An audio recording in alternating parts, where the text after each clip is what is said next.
Então vamos lá. Primeiro pergunta de quem? Daí, pai? Dá pra falar o nome da pessoa? Não, filho, eu gosto de ouvir as pessoas.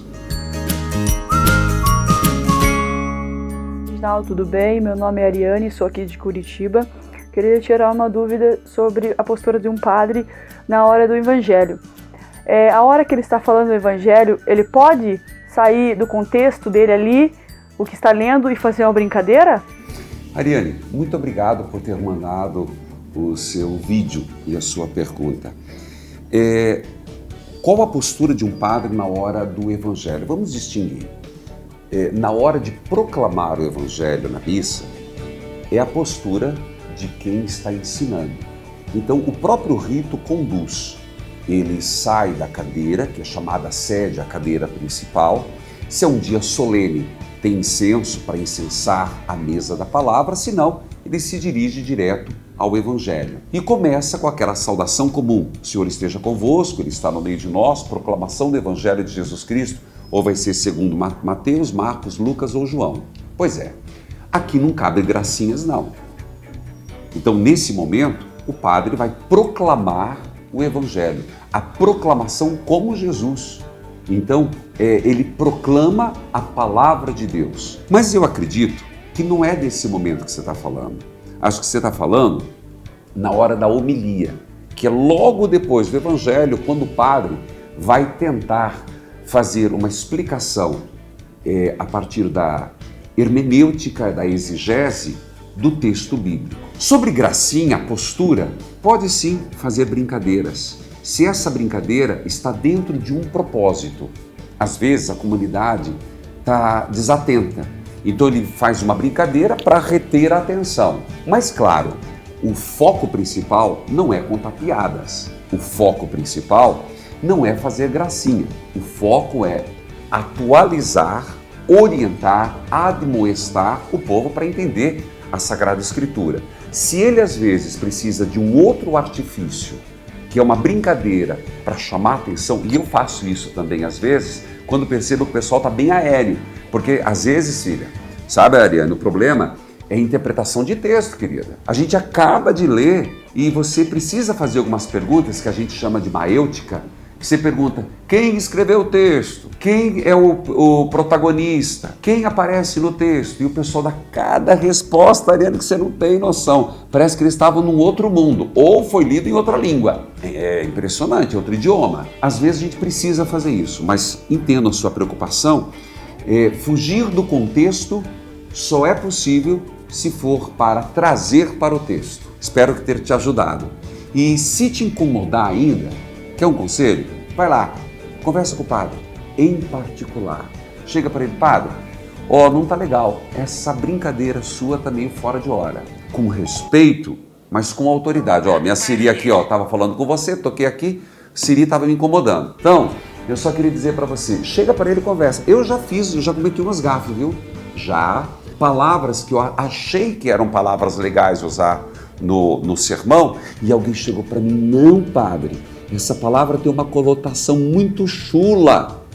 Aí eu fui perguntar para os meus próximos: sim, padre, não use essa palavra não, que para o senhor significa uma coisa e para outro significa outra. Então, nada melhor do que um diálogo. Meu abraço, Ariane, que Deus abençoe. Boa missa, viu? Boa missa. É que eu sei, eu não adianta não. Padre Reginaldo, bom dia, sua bênção. Aqui é a Amanda de Passatempo, Minas Gerais. Gostaria de fazer uma pergunta ao senhor. Sou catequista e tenho o Catecismo da Igreja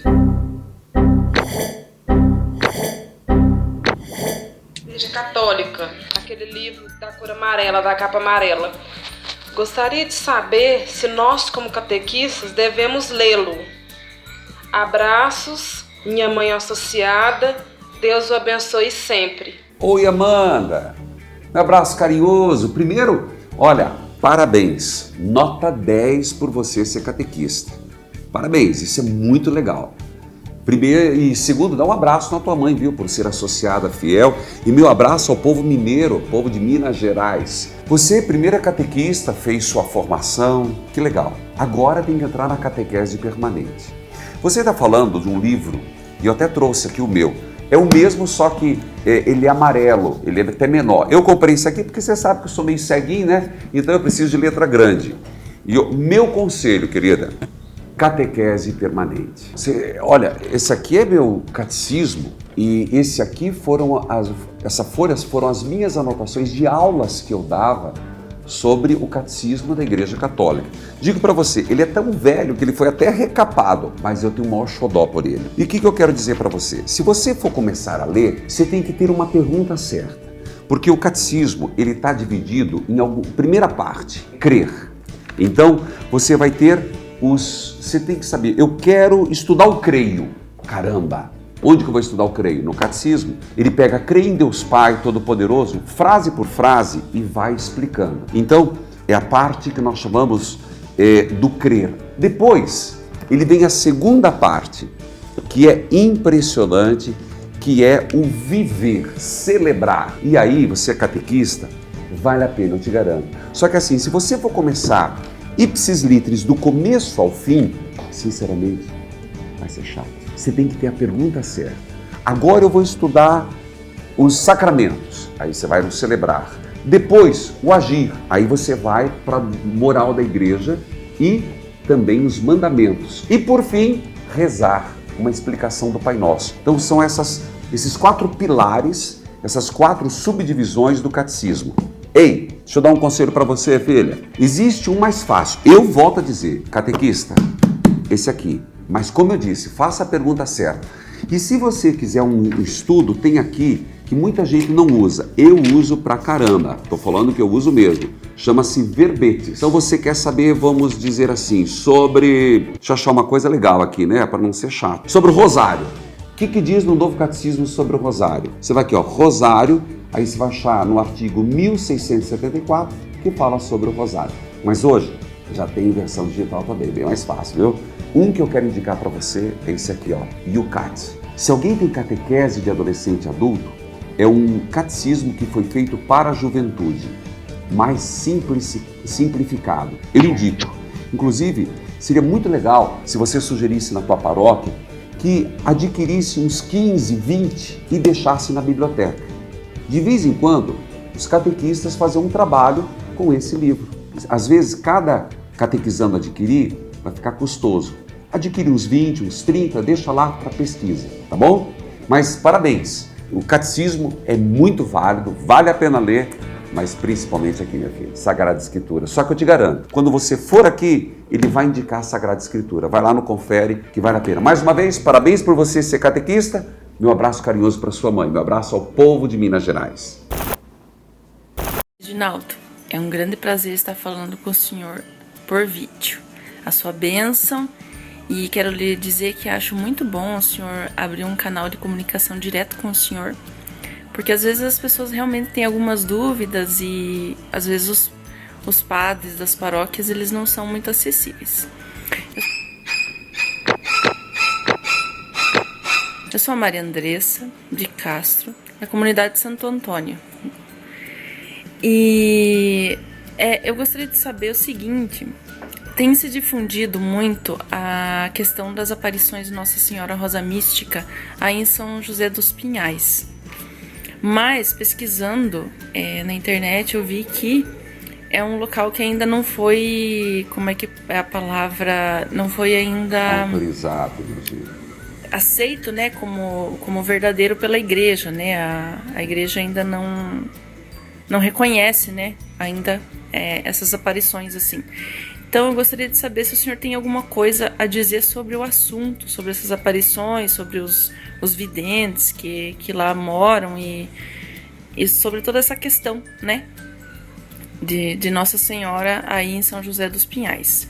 Um abraço e espero que o senhor possa estar me respondendo. Deus abençoe também o seu ministério.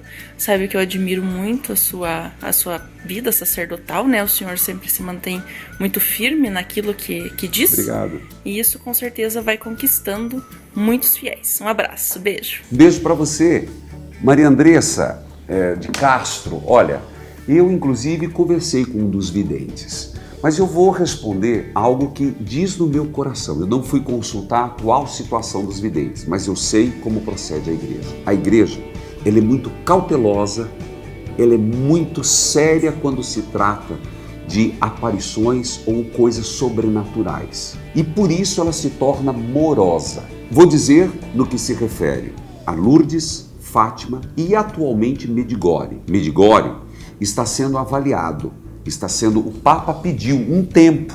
Papa Francisco não disse nada contra. Eu quero um tempo, vou mandar pessoas para ir lá para avaliar. De Medjugorje ainda esperamos uma nota que vai sair muito breve. Mas desde já sabemos, e digo por informações que tenho lá de Roma, vê-se muitos sinais de Nossa Senhora. Porém, é que no atual momento precisa de uma reforma pastoral. Isso é o que a gente escuta. Sobre São José, veja a situação difícil, querido. O atual bispo foi transferido, Dom Francisco Bach, é vacante. Então, mais do que nunca, é momento de prudência. A primeira autoridade a se manifestar é o bispo diocesano, da diocese. Então não adianta pressionar. Eu digo, na incerteza, cautela. Todo respeito com os videntes, todo respeito é importante. Mas eu, particularmente, não recomendo peregrinações. É o momento de rezarmos à distância e deixarmos na mão da igreja. Aquilo que diz Gamaliel, se for de Deus, permanece. Então, o novo bispo, certamente com o colégio dos consultores, com os padres, irão avaliar minuciosamente, será feita uma delegação para fazer uma análise e darão um parecer. Nesse momento é preciso ter cautela, não ter pressa e é importante, acima de tudo, acompanhá-los em oração. Se for de Deus, não vai se perder. O que de Deus vem, de Deus fica. Então, essa é a minha opinião particular sobre isso. Cautela e oração. Se for de Deus, um bem enorme fará para todos nós. Mas obrigado, viu, Maria Andressa? Inclusive pelas palavras, eu procuro ser sério 24 horas, sério no sentido de firme. Estou tomando até no YouTube uma postura mais informal. E você vai ver alguns vídeos assim, mais informais meu. Mas isso não quer dizer nada, isso não perde a minha seriedade, minha conduta, minha reta intenção. É que brincar também faz bem, sabe, Andressa? Faz bem a gente rir um pouco. E eu não quero dar essa ideia de padre sisudo, eu sou muito sério nas coisas, cobro pra caramba, primeiro de mim. Mas eu quero passar para vocês uma coisa assim, é bom ser igreja, é bom fazer parte como igreja. E a alegria é um dos dons do Espírito Santo. Valeu? Meu abraço, querida. Não vou responder essa. Boa noite. Eu vou enviar esse vídeo para o Reginaldo Manzotti. Peço a sua bênção. Eu sou do João Câmara, mas atualmente eu moro em Natal porque eu trabalho e eu moro no meu trabalho. Então eu só vou em casa toda semana, final de semana, no interior. Eu gostaria de saber sobre o batismo, padre. Qual a característica, o que devemos fazer e ser para sermos padrinhos de vela? É que se viúva, separada, solteira, ou alguém que tem namorado, se é proibido ser padrinhos. Porque eu acho que a gente tem que ser o que a gente vai ensinar a criança, né? O catolicismo da igreja. E eu gostaria que o senhor me tirasse essa dúvida. Se o senhor puder me responder, eu fico agradecido. Eu escuto o senhor pela 98 FM em Natal, mas a minha mãe, que mora em João Câmara, lá no interior de João Câmara, ela escuta o senhor, assiste o senhor pela TV Evangelizar, né? Que ela comprou agora uma parabólica digital. Yes. Então ela assiste toda a programação do senhor pela TV. Então eu gostaria que o senhor me esclarecesse, me tirasse essa dúvida, se for possível. E quero agradecer, né, e pedir que Deus, oração por mim, pela minha família Souza e França, que precisamos muito de oração. E é isso. Tenha uma boa noite se o senhor vir esse vídeo de noite, e um bom dia se o senhor vir de dia, ou uma boa tarde se for pela tarde. Obrigada pela atenção e que Deus ilumine o seu caminho sempre. Muito obrigada, Padre Reginaldo Manzotti. Querida Luciana Ramos, evangelizar é preciso. Se você está me acompanhando à noite, boa noite, como você disse. De dia, bom dia, boa tarde. Bom, brincadeiras à parte. Ô Luciana Ramos, de Natal, um abraço para sua mãezona lá, viu? Que colocou a parabólica digital. Esse é o caminho. Pegar 24 horas de programação católica. Primeiro, parabéns pela sua preocupação em relação ao batismo. O batismo é muito importante. Tanto que foi o mandato de Nosso Senhor, né? E fazer discípulos meus, batizando-os em nome do Pai, do Filho e do Espírito Santo. E nós, como igreja, recomendamos que o batismo seja enquanto criança. Detalhe importante. Mas a tua pergunta é sobre os padrinhos. Filha, a priori, quer dizer, de início de conversa, não tem como ser um padrinho ou madrinha de outra religião. Por quê? Porque você está assinando diante de Deus uma promissória, vou usar esse termo, de que se os padrinhos, se o pai e a mãe amarelar, a responsabilidade é do padrinho e da madrinha. Você entendeu a lógica? Eu vou fazer uma oferta que ele não poderá recusar. Padrinho, eu sou padrinho, eu sou pai junto, sou mãe junto. Então, se o pai e a mãe, por algum motivo, falecer, o padrinho é que assume.